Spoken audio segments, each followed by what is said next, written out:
Then God spoke a second time, commanding Ezekiel to do something even more profound and mysterious, no longer to prophesy to reconstituted bodies, but to speak directly to the invisible spirit, to the very essence of life.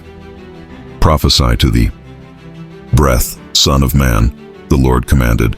Prophesy and say to the breath, "This is what the sovereign Lord says. Come from the four winds, O breath, and breathe on these dead that they may live." Ezekiel obeyed once again, and as he spoke these words charged with divine power, something extraordinary happened. The wind began to blow through the valley.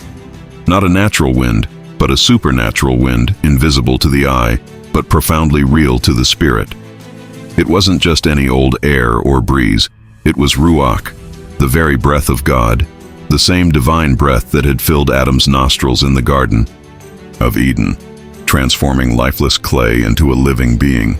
It was the wind of Pentecost, the breath of resurrection, the very life of God imparted to the dead. And then the final definitive miracle occurred.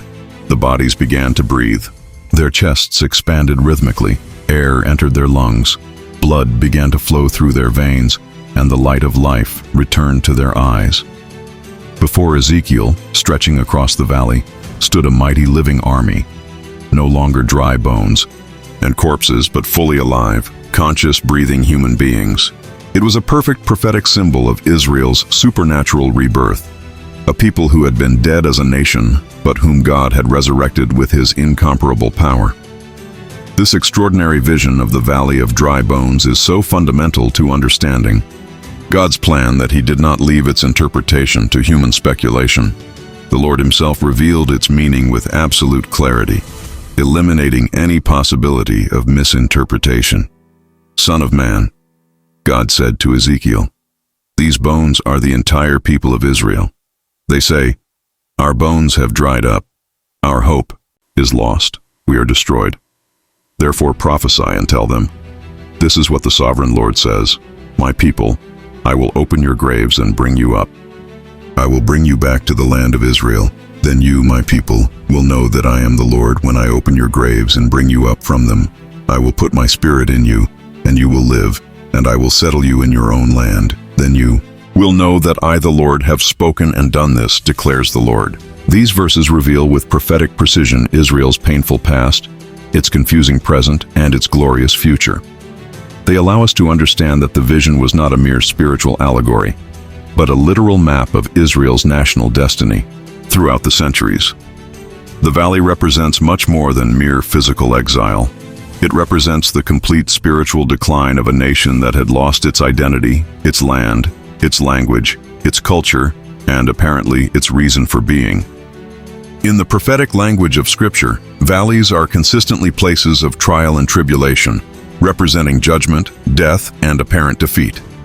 Israel had literally descended from the holy Mount Zion into the depths of global dispersion, becoming a nation of dry bones scattered to the four corners of the earth.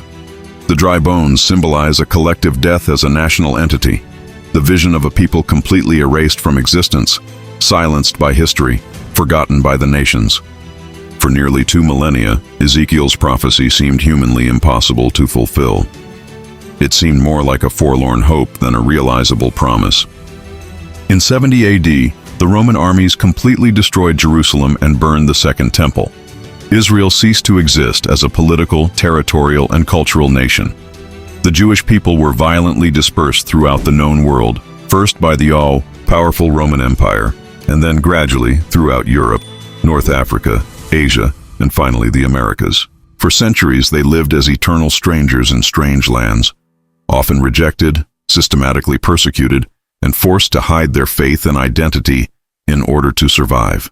They experienced mass expulsions from Spain, pogroms in Russia, ghettos in Europe, and finally, the unspeakable horror of the Holocaust, where 6 million were systematically exterminated in an attempt to wipe the Jewish people off the face of the earth forever. "I will take you from among the nations, gather you from all countries, and bring you to your own land." It seemed impossible. No nation in history had ever risen from the ashes, but it was written, and it came true. A people scattered like dust across the earth, persecuted and exiled for more than 2,000 years, has finally returned to its promised land. Israel has been reborn, and in doing so, it has fulfilled a prophecy that had lain dormant for centuries. The view of the valley of dry bones, but beware, the vision is not over yet. 2 of the 3 stages have already happened, the physical return and the political resurgence. But the final stage of the prophecy is yet to come, and when it arrives, it will shake the entire world. Because Israel is not just any country, it is God's prophetic clock. And every event, every threat, every war brings us one step closer to the final countdown. To understand the mystery of the Valley of Dry Bones, we need to go back more than 2,500 years in time, to a time when Israel was no longer a free nation. This was the era of Israel's last kings, weak rulers like Jehoiakim and Zedekiah, who reigned amid corruption, idolatry, and threats from neighboring empires. The temple still stood, but it was no longer sacred. It had been desecrated by idols. In 597 BC, just as the prophet Jeremiah had warned, judgment arrived. Nebuchadnezzar, king of Babylon, invaded Jerusalem for the second time. This time, he exiled thousands of people, including a young 25-year-old priest named Ezekiel. To fully understand the magnitude of the Valley of Dry Bones prophecy, we need to delve into the historical context that led to this extraordinary revelation. In the 7th century BC, the kingdom of Judah was on its last legs. The 10 northern tribes had already been destroyed by Assyria more than a century earlier, and now only Judah remained, weakened, divided, and surrounded by powerful empires vying for control of the Middle East.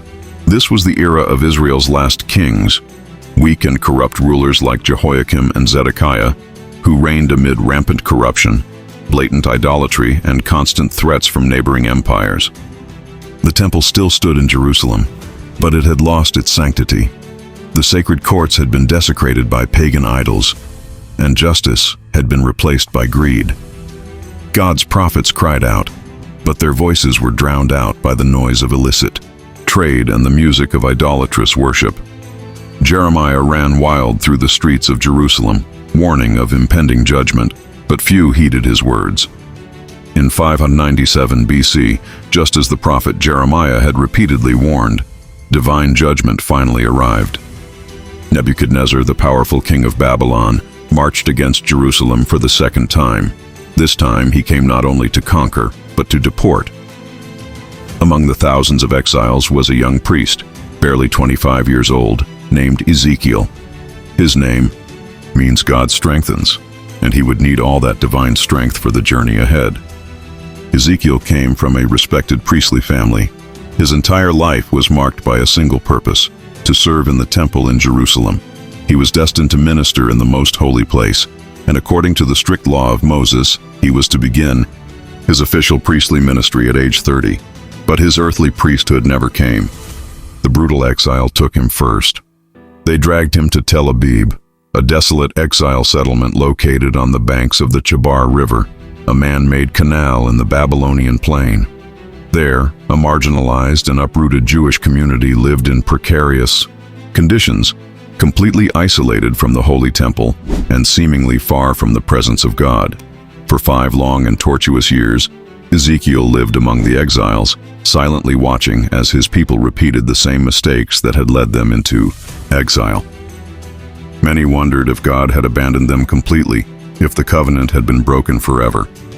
Some still desperately clung to the hope that the punishment would be only temporary, that Jerusalem would endure, and that they would one day return home.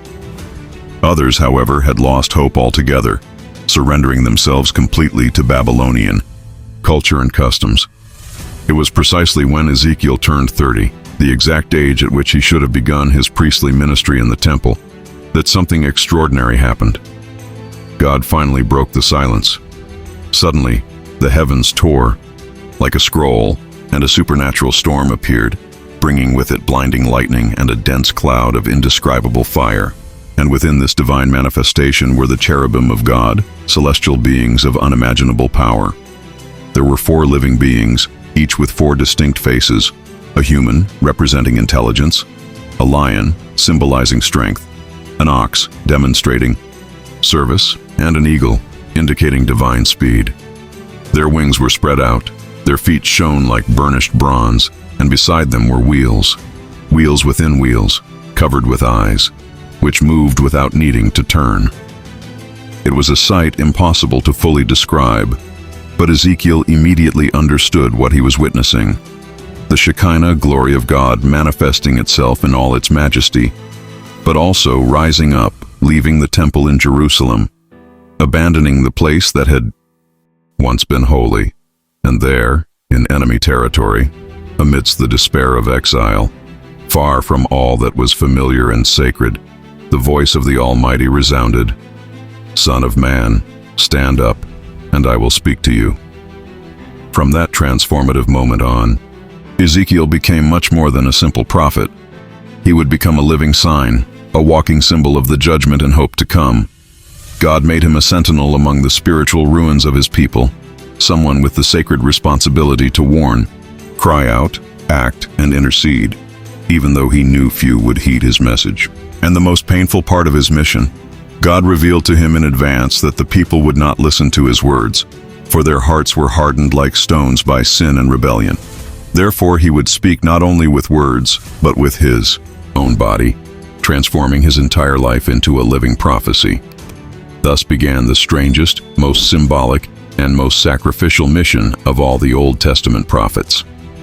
Ezekiel would literally preach with his body, performing prophetic acts that surgically portrayed the terrible judgment approaching Jerusalem like an inevitable storm. God commanded Ezekiel to remain on his side for 390 consecutive days, each day symbolically representing a year of Israel's accumulated sin. As if that weren't enough, he was to remain on his side for another 40 days, this time representing Judah's years of wickedness. Imagine the physical pain, constant discomfort, and public humiliation of remaining in that position for more than a year. But there was more. He was to eat only small, carefully measured portions of bread, baked over dung for fuel, a vivid and sickening sign of the desperate famine that would soon tighten the siege of Jerusalem like an iron fist. Every bite was a bitter reminder of what was to come. Then God commanded him to do something even more drastic. He was to completely shave his head and beard with a sharp sword, carefully dividing all his hair into 3 exact parts. 1/3 was to be burned in the fire inside the besieged city. Another 1/3 was to be cut off with the sword around the city, and the remaining 1/3 was to be scattered to the 4 winds. Thus, the inhabitants of Jerusalem would perish by the fire of war, by the sword of the enemy, and by dispersion among the nations. But then came the cruelest command, the one that would completely shatter the heart of this devout man. God coldly announced, "The delight of your eyes will die, and you will neither weep nor mourn." And so it happened, just as foretold. Ezekiel's beloved wife, the light of his life, his companion, his joy, suddenly died. But she was expressly forbidden to weep, to lament, or to perform any mourning rituals. Not a single tear could be shed in public. Why? Because that's what the brutal fall of Jerusalem would be like. So sudden, so devastating, so merciless, that the survivors would have neither the time nor the emotional energy to properly mourn their dead. The shock would be so great that tears simply wouldn't flow. Ezekiel had literally lost everything that gave meaning to his life. His homeland had been conquered. His temple had been abandoned for the glory of God. His priestly vocation had been brutally cut short, and now even his beloved wife had been taken from him. He was completely alone, completely broken, completely dependent on God alone. But in exchange for all this unimaginable suffering, God granted him something extraordinary, a prophetic revelation that would span millennia. The entire destiny of Israel would be revealed in a vision that would forever change our understanding of God's plan, the unforgettable vision of the Valley of Dry Bones. And then came the moment that would forever change the prophetic understanding of human history. It all began when the mighty hand of the Lord descended upon Ezekiel with supernatural power, and he was transported in spirit to an indescribable place, a place that was both real and symbolic, temporal and eternal. It was a vast and eerily silent valley, stretching as far as the eye could see. The earth was completely parched, cracked by the relentless sun, devoid of a single drop of life or hope. But the most chilling and disturbing thing about this desolate landscape wasn't the aridity of the land itself. It was what literally covered every inch of the ground. Bones.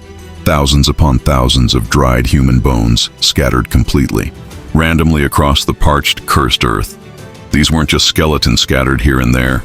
This was a veritable open-air necropolis, a cemetery of apocalyptic proportions where fractured and abandoned bones covered the surface like a macabre carpet. Ezekiel felt supernaturally compelled to walk slowly among these remains, and with each step he heard the dry, crunching sound beneath his feet as he involuntarily stepped on bones that had been bleached by the scorching desert sun and worn by sandstorms for decades, perhaps centuries. Femurs, tibias, ribs, skulls, vertebrae. Everything was scattered without order or dignity. Some still retained a vaguely human shape.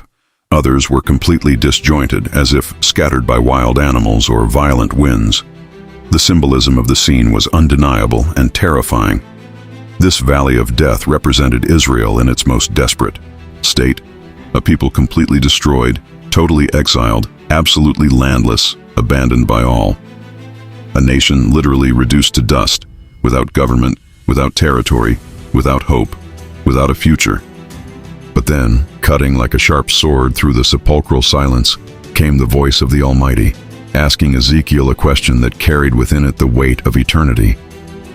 Son of man, can these bones live again? It was a question that defied not only human logic, but apparently the very laws of nature.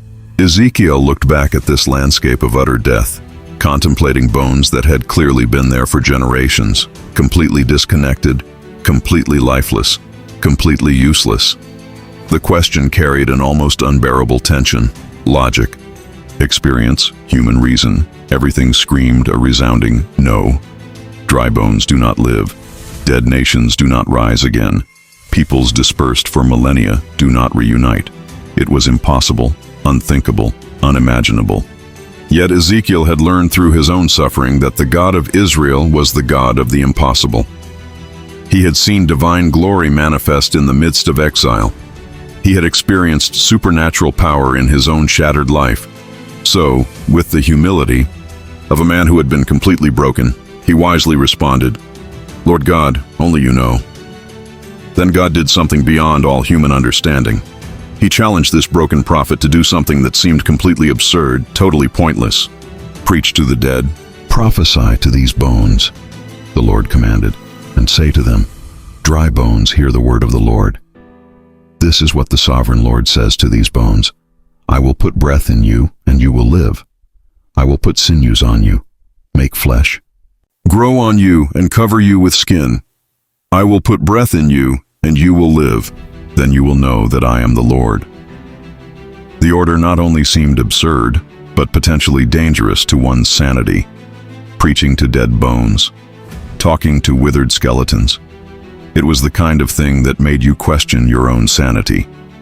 Yet Ezekiel had learned to obey God's voice unconditionally, even when, especially when, that voice defied all human logic. With pure faith, he faced that ocean of death and began to proclaim the word of the Lord with prophetic authority. And then something happened that defied all known laws of physics and biology. The moment Ezekiel spoke his first words, the earth began to shake violently. At first, it was only a subtle vibration, a barely perceptible tremor, but it quickly intensified, becoming an underground roar that grew in volume and intensity until it transformed into a deafening rumble that echoed throughout the valley like the roar of 1,000 thunderclaps. The sound was both terrifying and magnificent. The very sound of resurrection, the roar of life conquering death, the roar of God's creative power at work. And then, before Ezekiel's astonished eyes, the bones began to move. Not randomly, but with divine purpose. Each bone began to search for its corresponding mate, moving through the valley as if magnetically attracted to each other. The femurs moved toward the hips. The ribs aligned perfectly with the vertebrae. The skulls sat atop the cervical spines. The tibias and fibulas connected to the femurs. It was like watching a giant jigsaw puzzle of bones assemble itself, each piece finding its place. In a matter of minutes, what had been a messy extermination camp was transformed into a plain covered with perfectly articulated skeletons, each one standing erect, like soldiers in formation. But the miracle was just beginning. As Ezekiel watched in growing amazement, tendons suddenly appeared, connecting bone to bone. Then flesh appeared, covering the bone structure like clay molded by an invisible potter. And finally, skin formed, completely enveloping each body, creating perfect, complete human forms. In just a few moments, what had been a valley of death was transformed into a plain filled with fully formed human bodies, an entire army of people who had been reconstructed from the dust of the earth. But there was something deeply disturbing about the scene. Despite being in perfect human form, despite being completely reconstructed, they remained completely motionless. They didn't breathe. They didn't move. There was no life. They were perfect bodies, but they were still corpses. This vision of the Valley of Bones is so crucial that God did not leave its explanation to interpretation. The Lord clarified its meaning. "Son of man, these bones are the people of Israel. They say, 'Our bones have dried up and our hope has vanished. We are destroyed.' Therefore prophesy and say to them, 'This is what the Lord God says. My people, I will open your graves and bring you up from them. I will bring you back to the land of Israel.'" These verses reveal Israel's past, present, and future. The valley represents exile, but also spiritual descent. In the Bible, valleys are places of trial, representing judgment and death. For nearly 2,000 years, Ezekiel's prophecy seemed impossible to fulfill. In 70 AD, Roman armies destroyed Jerusalem and burned the Second Temple. Israel ceased to exist as a nation. The Jewish people spread first throughout the Roman Empire and then throughout Europe, North Africa, Asia, and the Americas. They lived as outsiders, often rejected, persecuted, and forced to hide their faith. But what seemed impossible had already been written centuries before. The people who had been scattered like dust would return. The land that had been left desolate would flourish once again. And that day has finally arrived. On May 14, 1948, after the horrors of the Holocaust, David Ben-Gurion stood in Tel Aviv and declared something many believed would never happen. The State of Israel is born. The nation of Israel, absent for 2,000 years, has re-emerged. This event is unprecedented in human history. For the first time in millennia, the Jewish people returned to their ancestral homeland to found the State of Israel. The dry bones began to reconnect. His people returned home to the Promised Land. Millions of Jews returned from over 100 different countries: the United States, Ethiopia, Russia, Argentina, and Germany.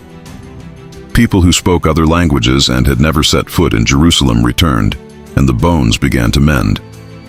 Since then, Israel has been attacked, surrounded by enemies, and threatened every decade. But it remains standing. And not just standing, but thriving. In 1948, it was a desert.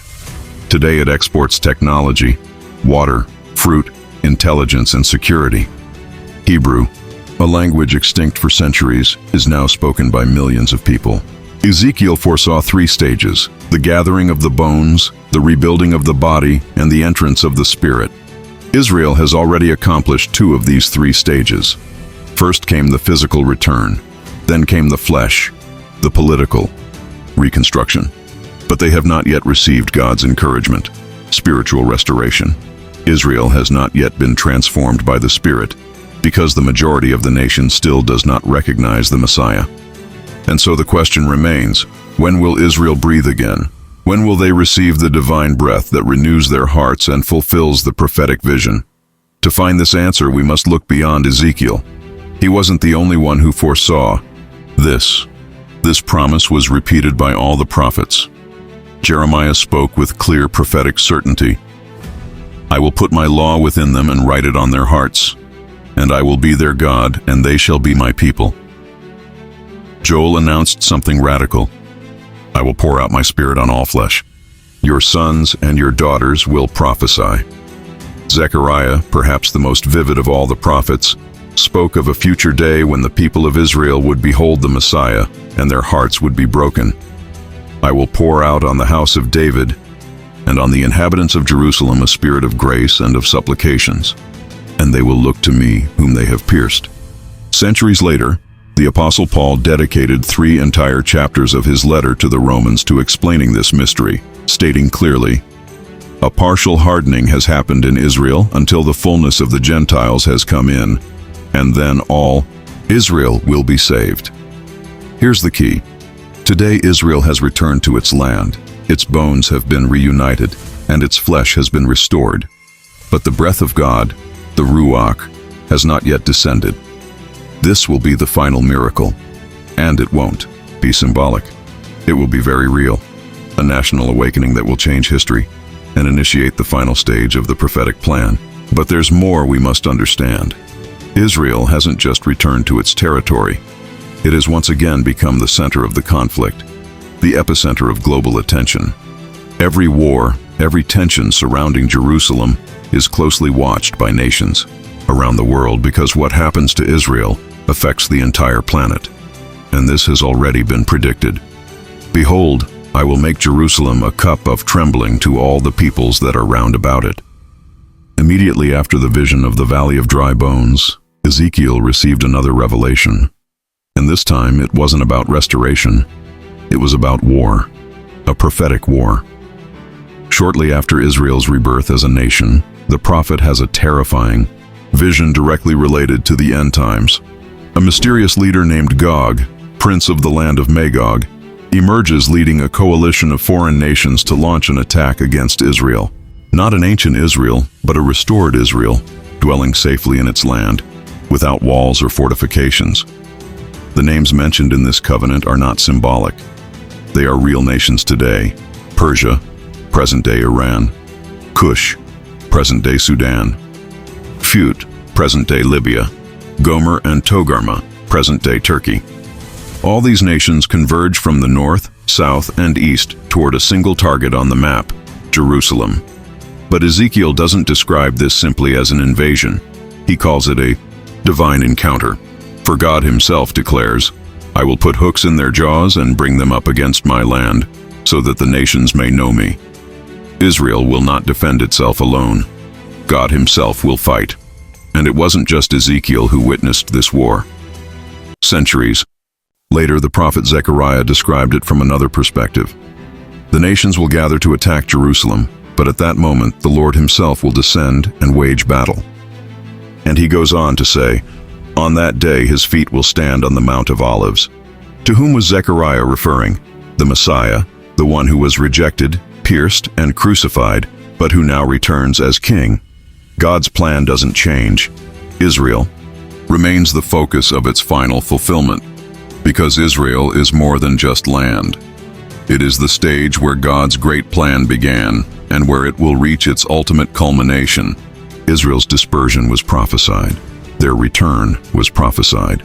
Even their eventual hardening and awakening were foretold in advance. Israel is God's prophetic clock.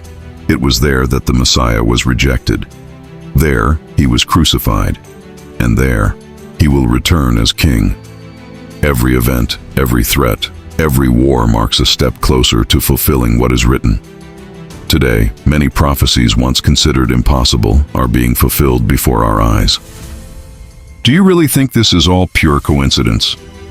The Bible is not just an ancient book. It's a map, a clock, a warning, and a promise. Each fulfilled prophecy is one more step in the final countdown. But the story isn't over yet. The question is for you. Which side of history do you want to be on?